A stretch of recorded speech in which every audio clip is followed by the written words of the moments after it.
Happy Lord's Day sa bawat isa.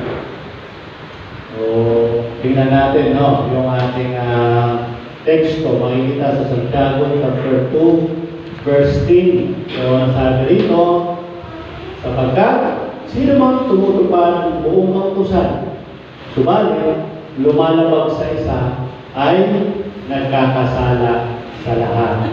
So, kaya ang kaligtasan ay hindi mo makakamit sa pamagitan ng pagsunod sa kautusan.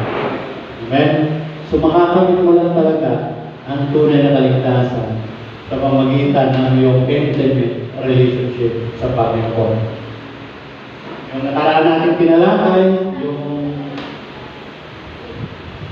by good works, so hindi rin makapagliligtas ang mabubuting gawa. Yung relihiyon, hindi rin siya makapagliligtas.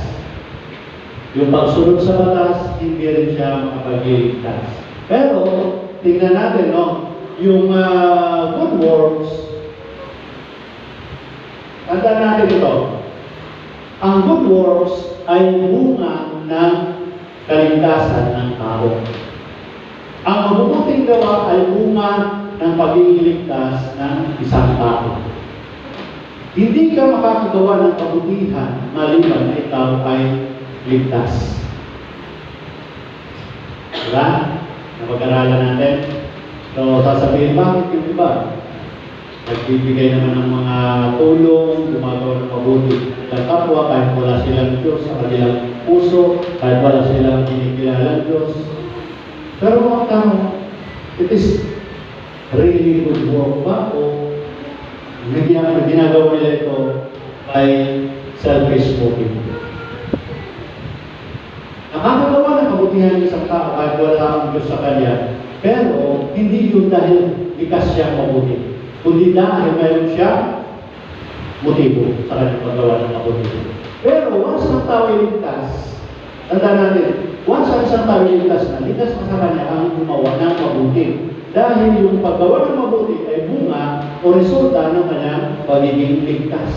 Dahil si Kristo ang nagbibigay ng desire sa kanya, si Kristo ang nagbibigay ng inspirasyon sa kanya para gumawa ng mabuti.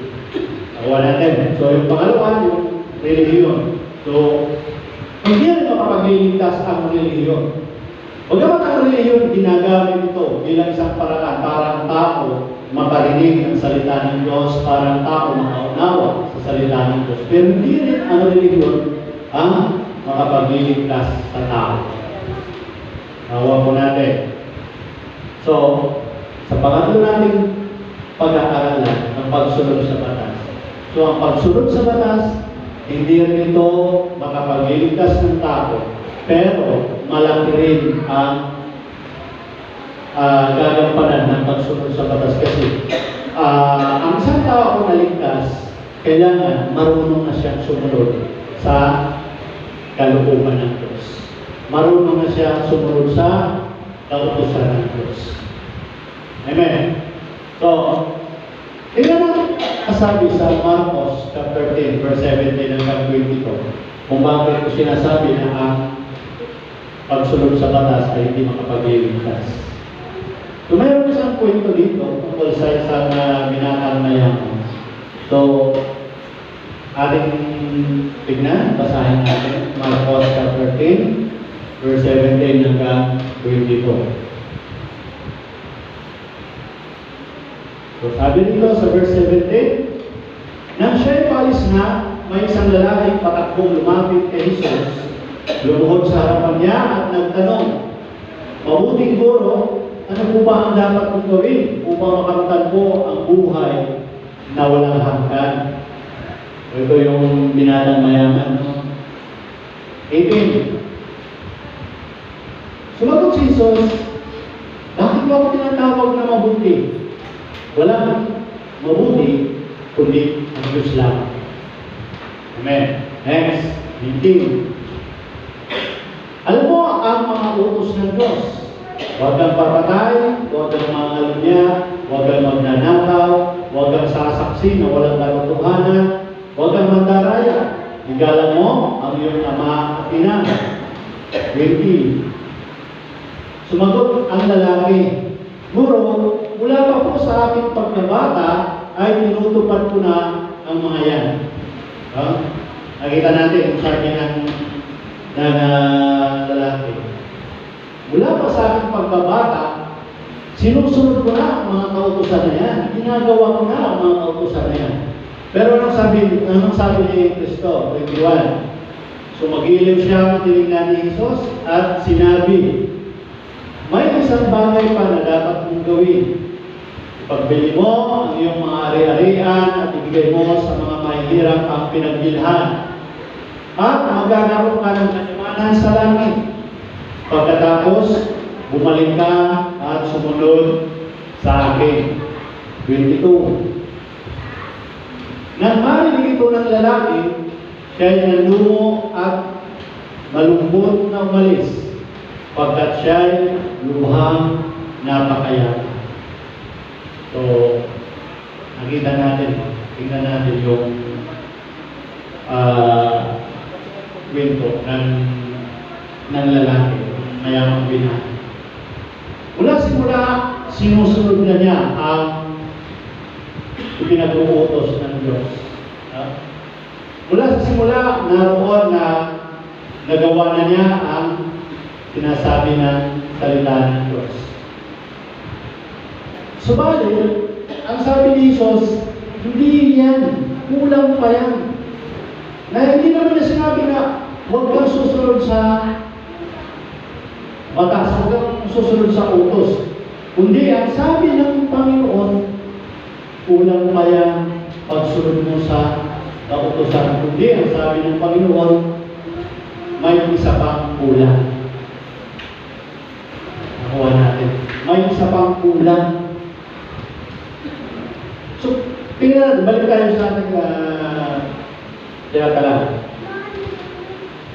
Next. Kung masusunod ba natin lubos ang batas? Kung hindi, paano ba tayo maliligtas ng gano'n? So, yung binatang mayaman, ang sabi niya, nagawa na niya, nasunod na niya lahat ang mga utos na yun mula pa sa kanyang pagkabata. So, pagkamat sinunod ng binatang mayaman ang kautusan, ngunit, sinabi ni Jesus, may kulang pa rin. Tingnan natin yung mga review. Bagamat ang binatang mayaman ay sinasabi niya na nasunod niya o sinusunod niya ang kautusan, ang batas, pero ang sabi ng Panginoon, hindi yan sapat para ikaw ay magkaroon ng buhay na walang hanggan. Alam niyo ba, minsan nagiging yung tao, righteous. Anong sinasabi ba niya? Wala naman akong ginagawang kasalanan, sumusunod naman ako sa Diyos. Pero sa totoo lang, yung tingin ng tao na tama, tingin ng tao na kanyang pagsunod ay hindi naman talaga yung pagsunod. Tingnan natin yung sinasabi sa Roma chapter 3 verse 20. So, walang tao mapapawalang sala sa paningin ng Diyos sa pamamagitan ng pagsunod sa kautusan. Dahil ang gawain ng kautusan ay ang ipamukha sa tao na siya ay nagkasala. Nakita natin, ang kautusan hindi siya makapagliligtas. Hindi mawawalang sala ng Diyos ang kasalanan sa pamamagitan ng pagsunod sa kautusan. Kundi, ang kautusan ng pag-aasal, ito pa ang magpapaalala sa iyo sa iyong mga ginawa. Diba? Diba kung nagkasala ka, nagagawa ka ng kasalanan, sabihin na natin sa batas ng lipunan, kapag nagagawa ka ng kasalanan, anong gagawin sa iyo? Aarestuhin ka ng mga pulis at sasabihin, inuhuli ka namin sapagkat may ginawa kang ganitong kasalanan. So, ipapamukha sa iyo ng batas, ng kautusan, na mayroon kang ginawang mali. At hindi ang kautusan ang magliligtas o magpapawalang sala sa iyo sa paningin ng Diyos. Nakuha natin. Pero once na isang tao ay ligtas na, tandaan natin ito, once na isang tao ay ligtas na, kailangan niyang sundin ang kautusan. Bakit? Ang sabi ng Panginoon, pumarito siya, hindi upang ipawalang bisa ang kautusan, kundi upang tuparin ang kautusan.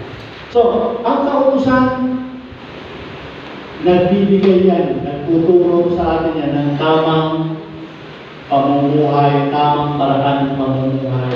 Ang kautusan ito ang nagbibigay ng boundary sa tao para hindi niya gawin ang mga hindi dapat o karapat dapat gawin sa harapan ng Diyos. Nakuha natin. Next, balik tayo.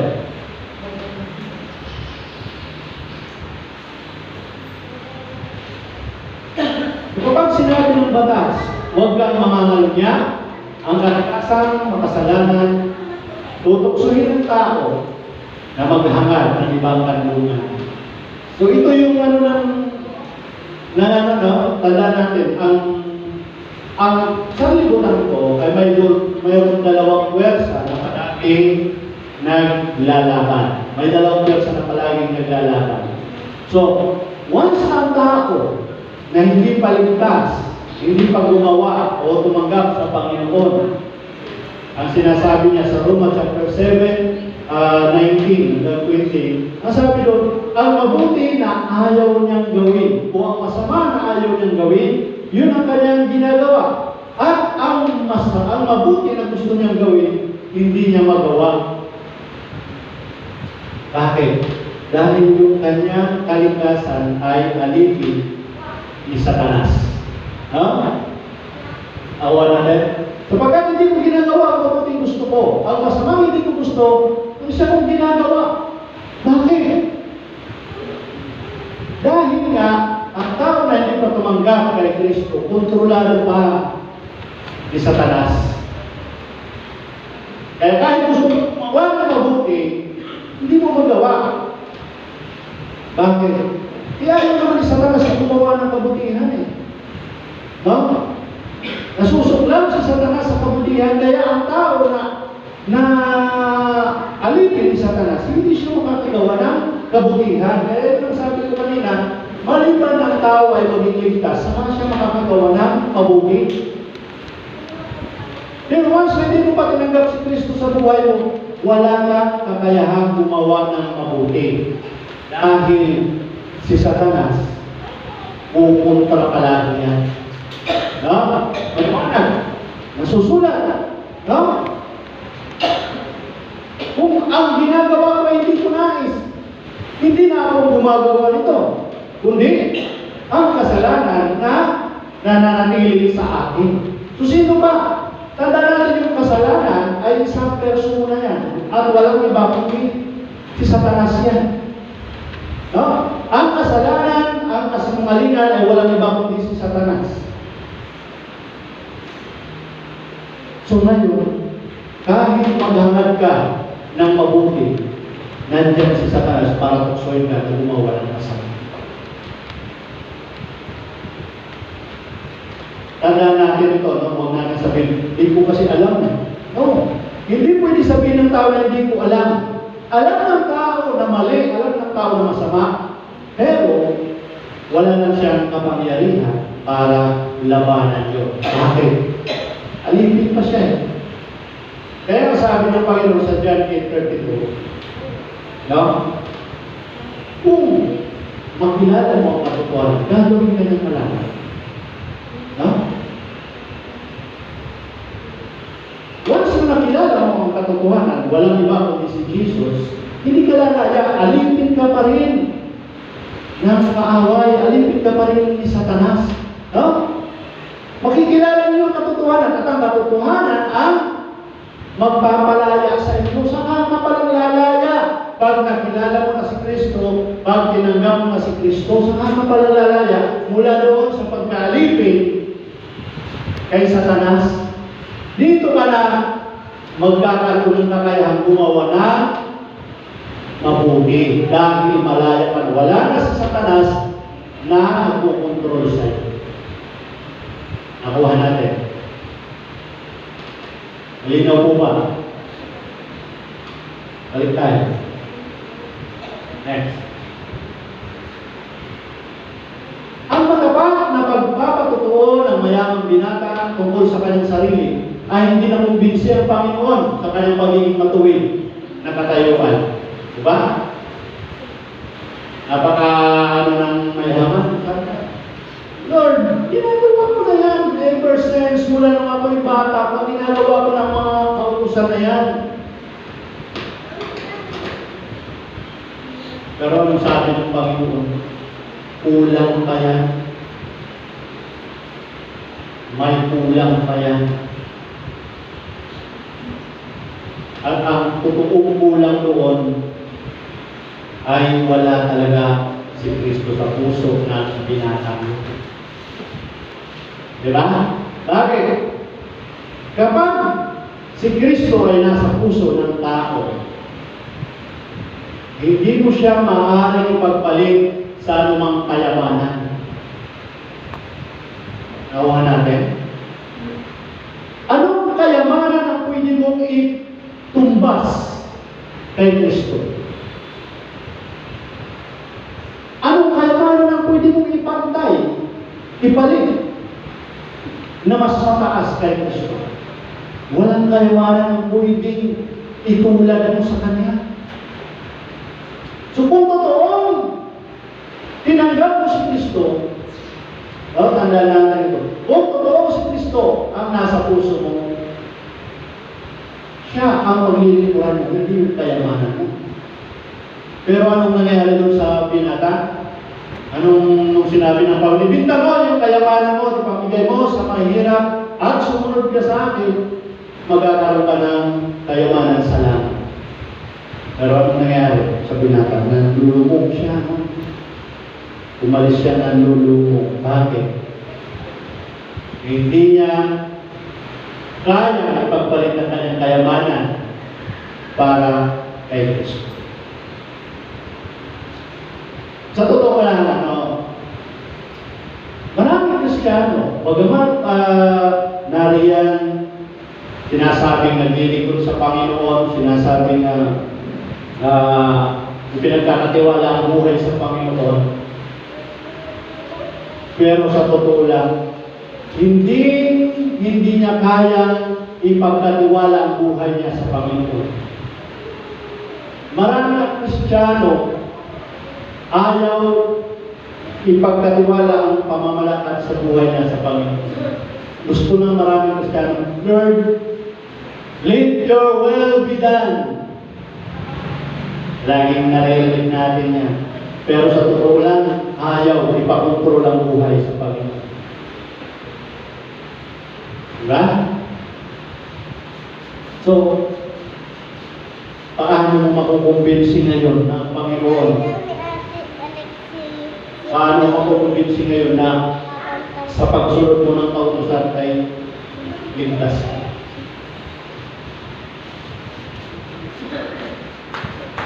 Halimbawa, sabihin na lang natin sa 10 utos. No? Sa 10 utos na to, sa tingin nyo, ano dyan yung madalas sinusuway ng tao? Ha? Ano dyan ang madalas sinusuway ng tao?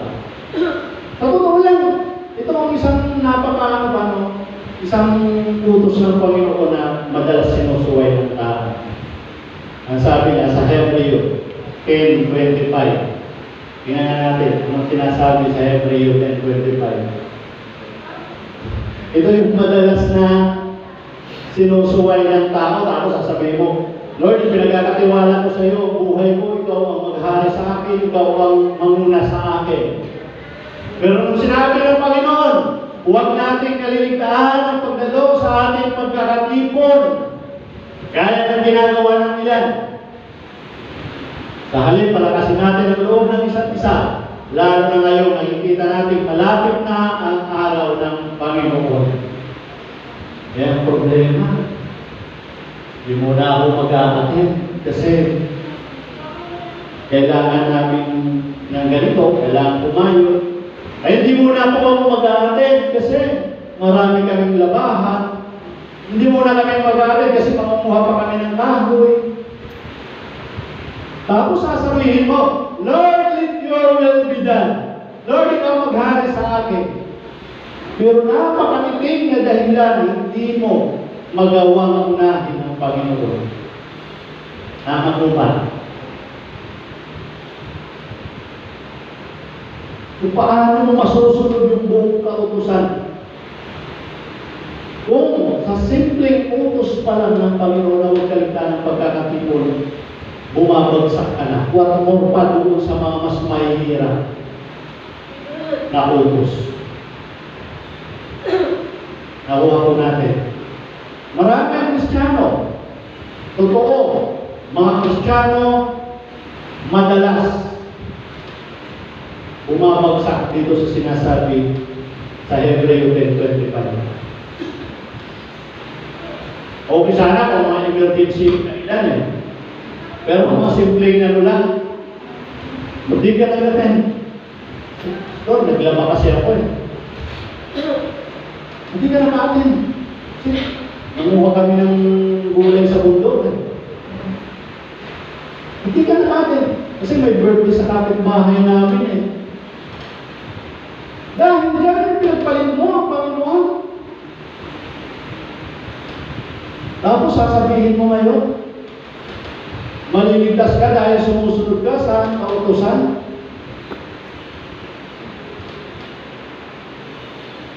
Nakuha po natin. Hindi mo makukumbinsi ang Diyos sa ganyan. Maging yung mayaman, sabi niyo po, may isa ka pa na dapat gawin. Saan napakasimple lang nun eh. Tandaan natin ito. No? Ang sabi na po, pagbili mo ang pera natin pamigay sa mga dukha at sumunod ka sa akin. Sa tingin niyo ba, kapag ibininta ng mayaman ng mga ari-arian, sa tingin niyo ba talaga ba mawawala ka sa kanya yun? Minsan sinusubok tayo ng Panginoon. Minsan pinapahintulutan ng Diyos ang mga pagsubok sa buhay natin. To prove kung totoo nga yung sinasabi natin. Tulad ng binatang mayaman. Lord, nagawa ko na, sinunod ko na yan, wala naman ako yung bata.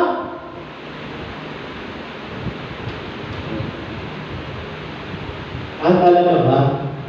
So, sige nga, pagbili mo ang kayamanan at sumunod ka sa akin at magtatamo ka ng buhay na walang hanggan. Anong sabi ng dinadala namin? Hindi po kaya. Nakuha natin. Lord, maghari ka sa akin, masunod ang kalooban mo sa akin. Lord, mahal na mahal kita, handa akong maglingkod sa iyo, handa akong ialay ang buhay ko sa iyo. Pero ang tanong, nung linggo, nasaan ka? Na supposed to be, nandun ka sa kanyang templo para siya'y parangalan, para siya'y sampahin mo. Pero nasaan ka? Yun ang tanong. Nakuha ko natin. Next. Alam ng Diyos ang puso ng lahat ng tao at higit na pinahalagahan ng kayamanan dahil sa pagpapahalaga sa mga bagay ng Diyos. See? Makita natin, alam ng Diyos yung puso natin. Kung tama ba ang motibo natin, kung tama ba yung hangarin natin, kung tama ba yung sinasabi natin. No? Pero balik tayo dun sa mayamang binata, mas pinahalagahan niya ang mga bagay, material, kaysa sa spiritual aspect ng kanyang buhay. At sa totoo lang, babalik tayo, uulitin ko, maging sa mga church, sa mga Kristiyano, mas pinahalagahan ng maraming tao ang material na bagay kaysa sa spiritual na bagay. Hindi ko sinasabing masama ang material, hindi ko sinasabing masama ang pera. Ang sinasabi ko, it must be balance. No? Kailangan maging balance.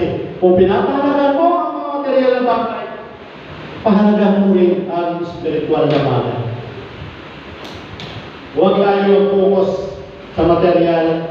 Kasi sabi na sa Mateo 4 verse 4, hindi lamang sa tinapay na bubuhay ang tao, hindi maging sa salita na lumalabas sa bibig ng Diyos. Ibig sabihin, pakainin mo yung physical ng katawan, ng pagkain physical, at pakainin mo yung kaluluwa mo ng pagkain spiritual upang maging balanse ang buhay.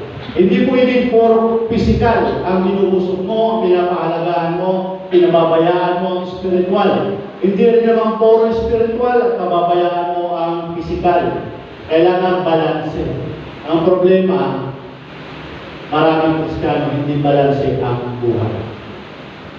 Sabi ng Panginoon, binibigay ko sa inyo ang 6 na araw upang tapusin nyo lahat ang inyong gagawin. At, ang sabi niya, pagdating ng 7th araw, ito'y aking itinalaga, ito'y aking pinaging banal na dapat ninyong ipangiling para sa akin.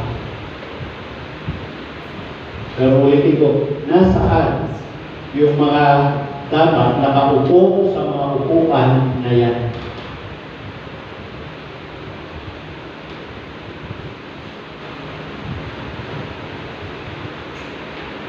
Ito, para sa akin lang naman. Para nasa sa akin. Wala mas mahalaga para sa akin kundi ang unahin ko ang Panginoon. Lalo na ngayon dahil araw ng Panginoon. Sa totoo lang, no? Ito pa, paano pagpapalain ng Panginoon ang tao kung pinagnanakawan mismo ng tao ang Diyos? Tama.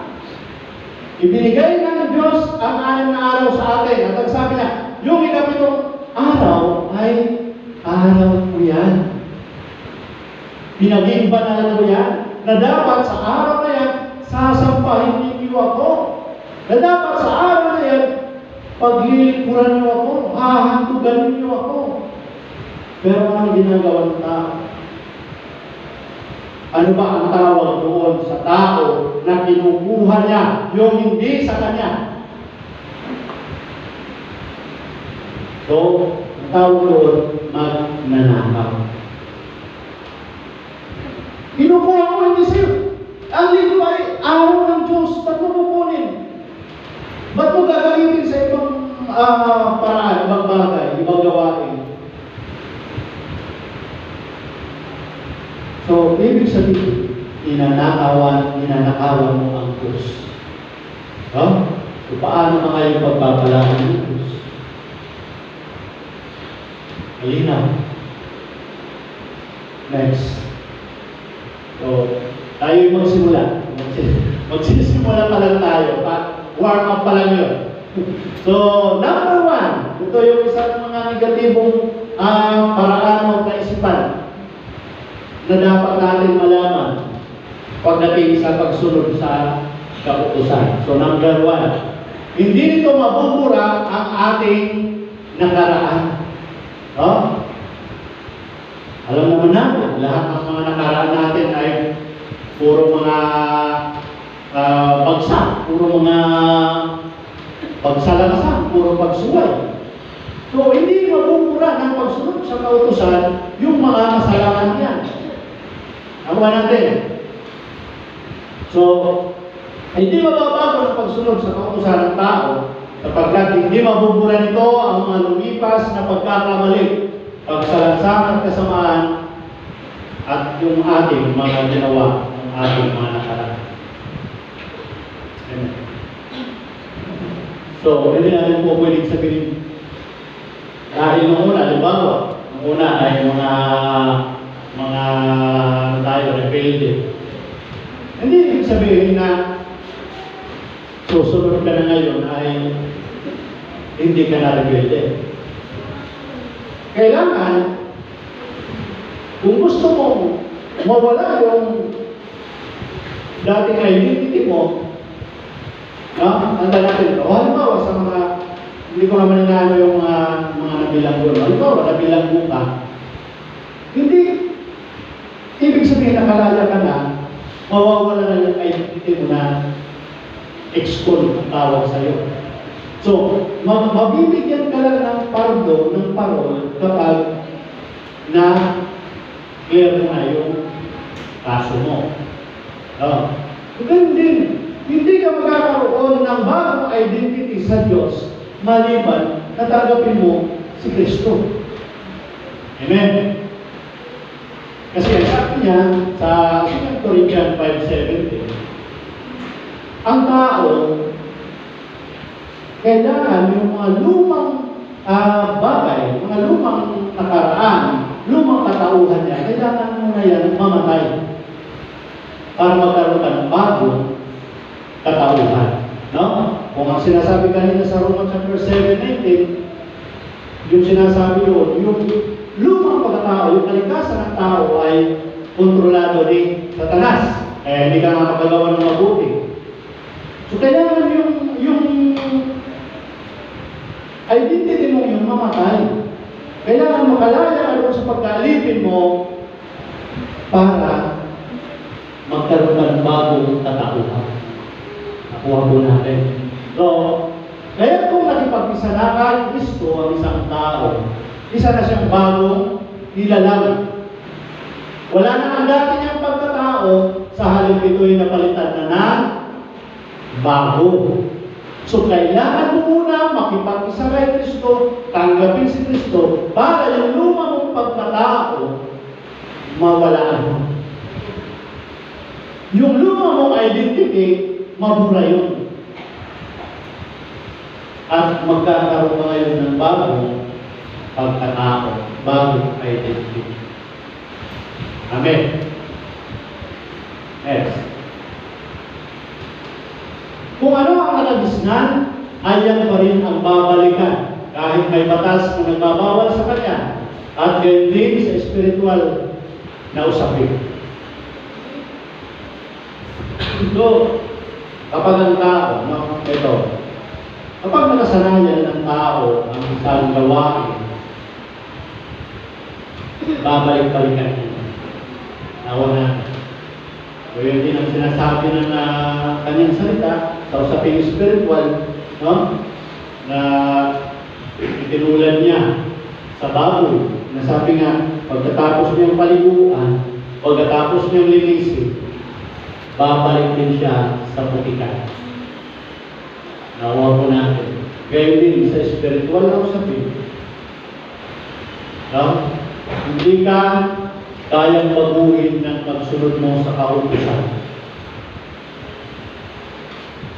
Kundi ang tanging makapagbabago sa iyo ay si Kristo lang. Amen. Pangalawa, mahina ang tao upang lubusang masunod ang mga batas o mga kautusan. Kailangan humatol kung ang isang batas ay napakahirap sa gawa, paano pa natin masusunod ang buong kautusan? No? Kaya nang sabi ko kanina, yung isang utos ng Diyos, huwag kaligtaan pagkakatipon. Kung doon pa lang na napakasimpleng utos ay maraming bumabagsak, what more pa yung mga mabibigat na utos? Mahal mo ang iyong kaaway, ay iatay man. Ano bumahalin niyan eh? Palagi ako chinikis-kis yan. Diba? Mamahalin ko yun. Panatan ko ba yan? Ganun yung mga tao na walang Kristo. Nakuha natin? Ginawang ka ng masama, tapos sasabihin, mahalin mo ang kaaway mo. Wah, hindi naman yata po yun. Diba? Meron ang mindset ng tao na wala pa sa Kristo sa kanya. Ang mindset ng tao na walang Kristo, ang kanyang laging hangad, makaganti. Tama? Hindi nagpapahuli, hindi nagpapaunsi ang tao na walang Kristo. Kapag ginawa mo yan ng masama, kumanda ka. Mas mahigit pa dyan, ang plano niya sa Diyos. Awa natin, napatid mo lang yan. Ang balak niya sa'yo, ang pasin kita mamaya. Nakuha ko natin. So, napakahirap ang sumunod sa batas. Napakahirap ang sumunod sa kautusan. What more, yung mga mahihirap na batas. Mahihirap na kautusan. Pero once ng tao ay ligtas na, once ng tao ay nakakis mo na, higit mata mo tatanggapin niya kasi yun ang sabi ng Panginoon. Mahalin mo yung kaaway. No? Kahit ginagawa ka ng masama, ipanalangin mo pa rin siya. No? Ako, ito ang naging ano ko, pag medyo may mga persecution na nangyayari. Lord, ibuhay mo ang puso ng taong yan na siya'y makakilala sa iyo. Hindi yung Lord, kunin mo na yung taong yan. Hindi yun. No? Kapag may gumawa ng hindi mabuti sa iyo, huwag mo ipanalangin na kunin na ni Lord. Ipanalangin mo na hipuin siya ni Lord. Malay mo, yung kapitbahay mo na lagi mong kaalitan, darating ang araw. Brad, dali ka na, mag-church na tayo. Siya pa ang mag-aaya sa iyo. Nakuha mo natin. So, kapag nasa Panginoon ka, may kakayahan ka ng sumunod sa batas, sa kautos. Next. So, walang sinumang nakasunod ng lubusan sa kautosan, kundi si Jesus lamang. At kahit na masunod mo ang mga ito, mayroon pa rin kakulangan. Pero ay daw kung kaya sumunod ng tao sa kautusan ng Diyos na walang Kristo sa kanya. Ha?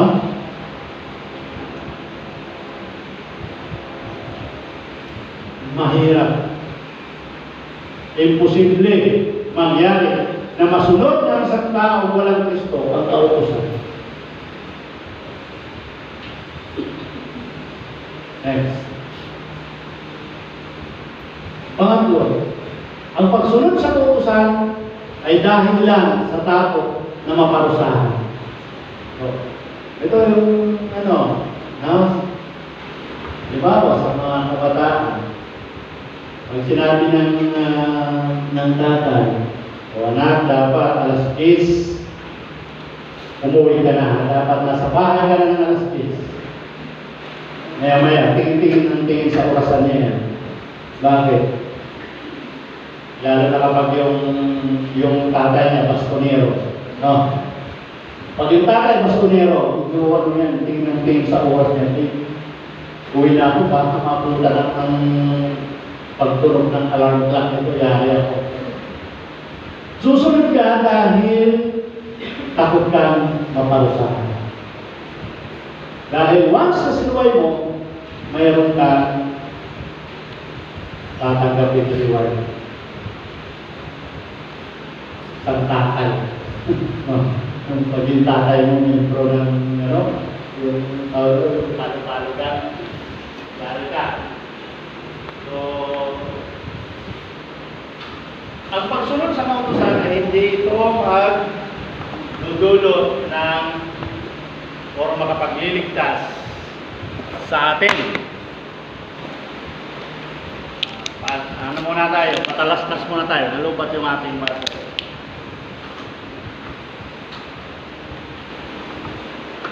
Ayun. So, ngayon din, no?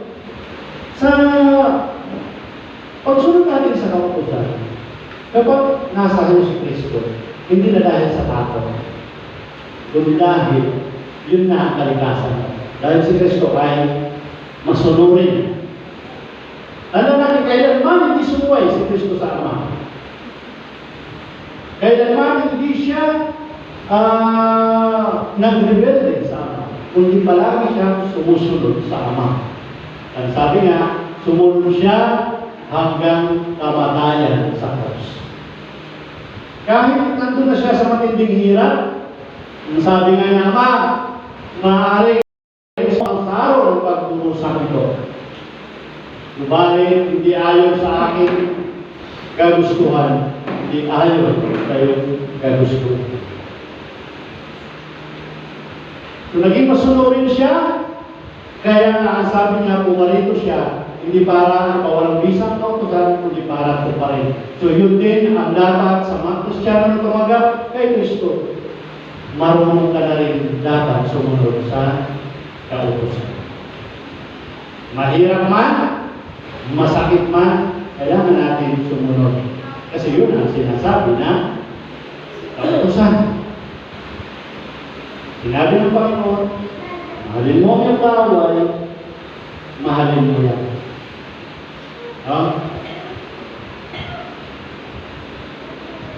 Pero sa totoo lang, minsan,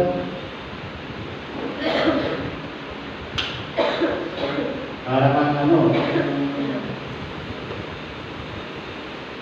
tatanong, kailan ko kung mahalin talaga yung tao?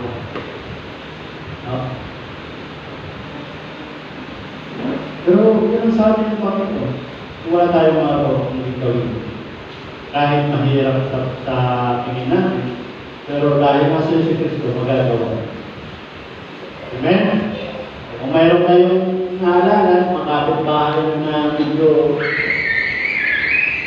hindi kayo nagkasundo, o mayroon kayong pagkaunawaan, mamaya pag-uwi, magluto kayo ng ulam, dalahan ng ulam.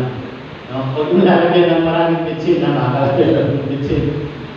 Pakita natin na besides sa kanilang ginagawa na hindi maganda sa atin, ano pa rin natin na gumawa ng kabutihan sa kanila. Hindi dahil tayo ay mapapait, hindi dahil tayo mabubuti, hindi dahil si Kristo ay nasa atin. Amen? Next. So, ang pagsunod sa Diyos ay dapat mula sa puso. Ang pagsunod sa Diyos ay mula sa puso. At paano susunod ang tao na pinatigas ang kasalanan ang kanyang puso? Ito lang ang problema. Once ng tao pinatitigas niya yung kanyang puso, nahirapan talaga siya makasunod sa Diyos. Sa paano paraan pinatitigas ng tao ang kanyang puso? Sabi kasi, once na narinig mo ang tinig ng Espiritu Santo, huwag mong pagmatigasin ang iyong puso. Ang problema, nangungusap na sa iyo ang Holy Spirit. Linggo bukas, mag-church ka.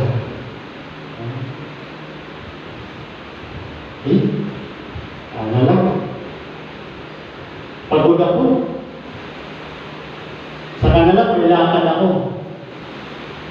So, paano ba ngayon? Once na sinusuway mo yung sinasabi ng Panginoon, tanda natin ito, napakamasabi. Wala naman akong ginagawa ko sa mga, hindi naman ako nang-api, hindi naman ako nag-aarabyado. Wala akong kasalanan. Hindi.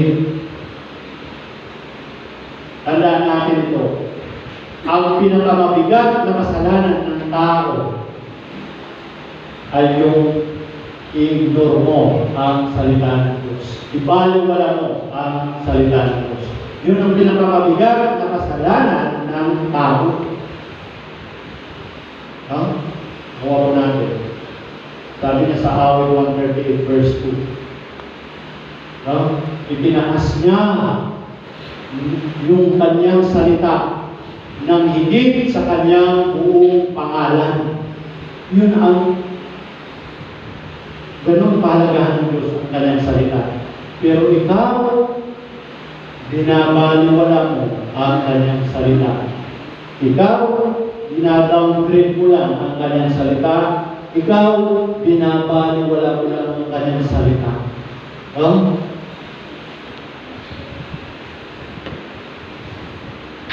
English.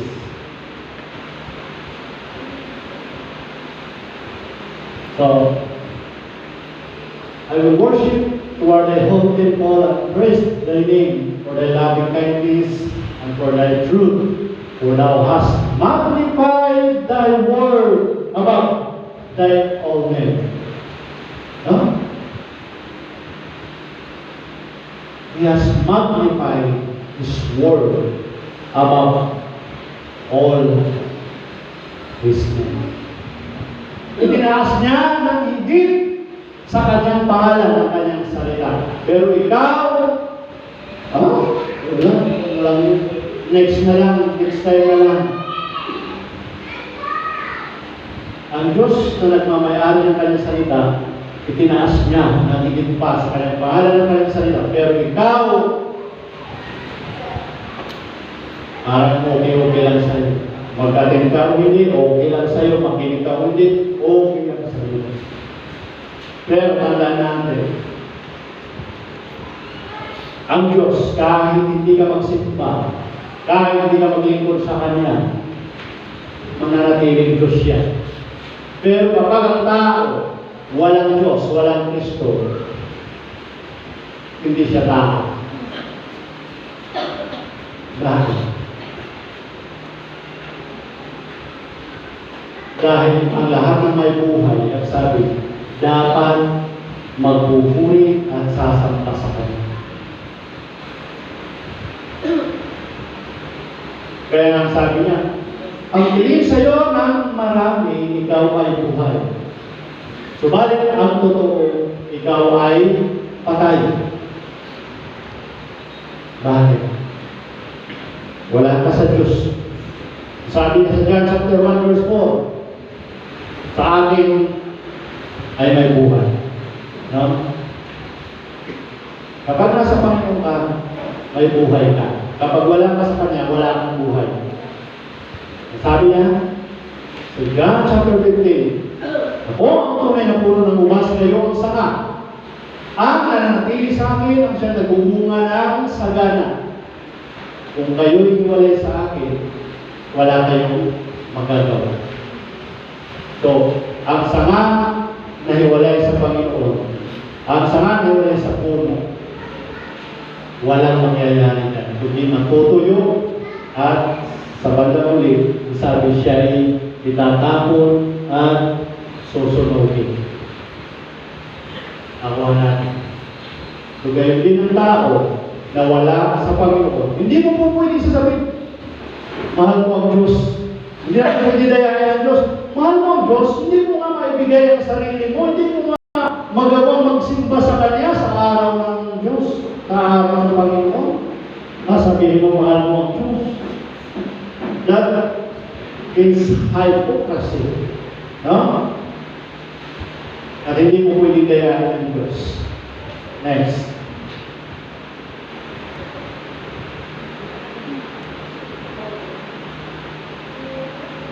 Tingnan natin. John 14, verse 15. Kung ako'y inyong minamahal, anong gagawin? Ay tutuparin ninyo ang aking mga utos. So sabihin mo, mahal mo ang Diyos. Mahal ba natin ang Diyos? Amen. Amen. Sinusunod ba natin ang utos ng Diyos? Ambot. Ambot lang. Madali kong sabi, mahal mo ang Diyos. Pero kung mahal mo ang Diyos, kung iniibig mo ang Diyos, tutuparin mo ang kanyang utos, ang kanyang mga tinuturo. Ang tanong, mahal mo ang Diyos? Amen. Sinusunod mo ang utos? Ambot. Bakit ambot? Ewan. Minsan, paminsan-minsan, sinusunod ko rin naman yung utos niya. Pero hindi niya gusto ng Diyos, nasundin mo siya paminsan-minsan. Dahil kung mahal mo ang Diyos, susundin mo ka ng mga utos. Amen?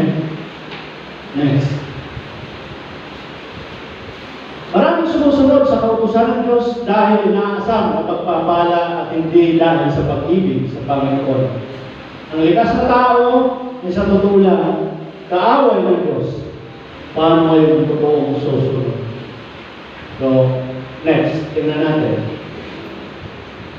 So, panghuli. Hindi mapipigil ng pagsunod sa kautusan ang kamatayan. O hindi ako dapat mamatay, sumusunod ako sa kautusan. No, lahat dating sa kamatayan. Dahil lahat ay nagkasala at ang kabayaran ng kasalanan ay kamatayan. So, ang kabayaran ng kasalanan ay kamatayan, ngunit kung tayo mamamatay, wala na rin tayong buhay dahil pinambayad lang ito ng kasalanan. Pero, kung tinanggap mo si Kristo, ang sabi, no? Kapag tinanggap mo si Kristo, siya ang nagbayad ng kasalanan. Pero kung hindi, yung buhay mo, yun ang ibabayad. Pag binayad mo ang buhay mo sa kasalanan mo, wala kang buhay. Yung bayad mo. Nakuha ko na. So, hindi mapipigilan ang magsunod sa kautusan ang kamatayan. Matanda natin, lahat tayo ay hahanto sa kamatayan. Pero kung tinanggap mo si Kristo, kinilala mo na siya namatay para sa iyo, at siya ay muling nabuhay para sa iyo, then wala ka na yung mga kasalanan mo, binayaran na ng Panginoon. Pero, ito yung gusto ko lang i-ano sa inyo, no? Hindi ibig sabihin na binayaran na ng Panginoon ang kasalanan ng tao ay malaya na natin gawin ang gusto natin gawin. Hindi ibig sabihin na binayaran na ng Panginoon ang kasalanan natin, malaya na tayong gumawa ulit ng kasalanan. No. At huwag tayong maniwala sa sinasabi na binayaran na ng Kristo ang kasalanan noon, ngayon, at sa darating. Hindi yun totoo. Kasi ang sabi ng Panginoon, ang sabi niya, kung kayo'y mahulog sa pagkakasala, nariyan si Kristo na ating tagapamagitan. At ang sabi, kung kayo'y buong puso na magpapakubaba, aaminin ninyo ang inyong kasalanan, siya'y tapat at kayo'y natatawa. So kung sinasabi na pinatawad na yung kasalanan noon, ngayon at sa darating, hindi mo na kailangan magsisi, hindi mo kailangan yung tawad sa Diyos. Tama ba? Pero ibinigyan ng Panginoon yung salitang yun. Dahil alam niya na habang nandito tayo sa mundo, nandito tayo sa sanglibutan kung saan pinaghaharian ng kasamaan. Naroon yung tendency na magkasala pa rin tayo. Pero nariyan ang Espiritu Santo na nagbibigay sa atin ng conviction, nagre-review sa atin na nagkakasala tayo, na nakakagawa tayo ng mali. At yun ang time para magsisi tayo, tumulong tayo sa Diyos. Kaya maraming tao ang naililigaw dahil sinasabi ng marami ng ibang nagtuturo na yung kasalanan noon, ngayon at sa darating ay pinatawad na. Kaya malaya na gumawa ng masama. Malaya na gumawa ng kasalanan. Kaya maraming church nagiging immoral. Dahil okay lang yan. Pinatawad na yung kasalanan kahit mga lumya ka na. Kahit gumawa ka na ng kahalayan, okay lang yan kasi pinatawad na yan. Magiging darating. Kung mali-mali yung ganong turo. Nakuha po natin. Tandaan natin ito. Darating ang araw, sabi, haharap tayo sa hukuman. At doon ilalakad yung ating mga gawa. Ngayon kung sasabihin na pinatawad na ang kasalanan yung magiging darating na kasalanan, So hindi na rin natin kailangan umarap ng sakuman ng Panginoon. Paano saan tayo pagharap natin? Diba? Pinatawag. Lord, sabi, pinatawag na pati kasalanan mong darating. Hindi ko pa nagawa, pinatawag mo na yan. So paano ngayon? Haharap ka sa hukuman ng Panginoon. Ano magiging, so lahat ng tao, wala na dismiss na lahat ng kaso niya, mas pinatawag na lahat yan. Hindi mangyayari yun. Kasi haharap ang tao sa paghuhukom. Bakit pa maghuhukom kung lahat pinatawag na magiging darating pa lang? Kaya may paghuhukom, kaya may judgment. Kasi judge ka, paano ka nabuhay? Paano mo pinamuhay ang salita ng Diyos? Hindi yung narinig. Ano sasabihin? Pinatawag na ang kasalanan noon, ngayon at sa darating. Anong klaseng turo yun? Hindi ako nagkukondem, no? Pero kailangan, tingnan din natin yung sinasabi ng Bible. Huwag tayong basta na lang tanggap ng tanggap. Dahil tingnan, pabor naman talaga, di ba? Pabor naman talaga yung ganong turo. Di ba, ako, libro. Sabihin ko, okay lang yan, yung kasalanan yung noon, ngayon, darating pinatawag na yan. Ay, gusto ko na, yan ako gumawa ng kasalanan. Wala na akong magbabayaran kasi binayaran na yan. Hindi ko pa ginagawa. Kaya maraming church, no? Totoo lang, maraming church. Maraming mga membro ng church gumagawa ng mga immorality. Bakit? Yun ang turo ng pagturo nila eh. Kaya, ilang kahit niya ba? Asawahin mo yung asawa ng iba, kahit ligawan mo yung syuta ng iba. Tinatawag na yan, walang problema. Yan ang nakakatakot na turo. Dadalhin ka niyan sa impyerno. Amen. Kailangan magsuri tayo sa Bible. Hindi tayo binabawalan magsuri sa Bible. Magbasa tayo para di tayo mataya. Hindi tayo padadala sa tamis ng turo, yung pamor sa atin. No. Nakuha po natin. So maraming salamat po Panginoon. Pinupulit, pinapasalamatan ka namin o Lord sa mga salita mo na narinig namin sa umaga nito. Nawa ko meron pagpalain mo ito sa aming mga puso. Lord, huwag mo po kayaan na mainigaw kami, Panginoon. Huwag mo po kayaan na madaya kami, Panginoon. Bagkos, dagdagan mo ang aming pananampalataya.